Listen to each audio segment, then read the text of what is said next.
মূলত শেখ হাসিনা সহ কেন্দ্রীয় নেতাদের যে কিছু হবে না সেটা আগেই গ্যারান্টি দেওয়া হয়েছিল। তবে ওই হামলায় শুধু একজন কেন্দ্রীয় নেত্রীকে বলির পাঠা বানানো হয়েছিল, যার নাম আইভি রহমান। আইভি রহমানকে নিয়ে হাসপাতালে যখন এইরকম অবস্থা, এই জায়গা রক্তাক্ত, সেখানে পুলিশ লাঠিচার্জ করলো। আইভি রহমান সম্পর্কে দক্ষ অভিনেত্রী শেখ হাসিনা মাঝে মধ্যে যে মায়া কান্না করে থাকেন সেটা আসলে তার মনের কান্না নয়। মতিউর রহমান রেন্টু লিখেছেন, 1981 সালে শেখ হাসিনা দেশে ফেরার পর জিল্লুর রহমান তার স্ত্রী আইভি রহমানকে নিয়ে শেখ হাসিনাকে দেখতে গিয়েছিলেন। আইভিকে দেখেই তেলে বেগুনে জ্বলে উঠেছিলেন শেখ হাসিনা।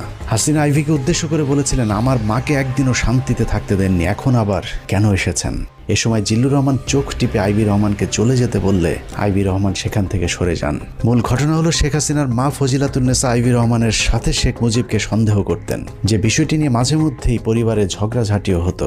কিন্তু এত কিছুর পরও শেখ মুজিবের সবসময় আইভি রহমানের প্রতি ছিল একটা বিশেষ ভালোবাসার দৃষ্টি। অনেকেই বলে থাকেন আইভি রহমান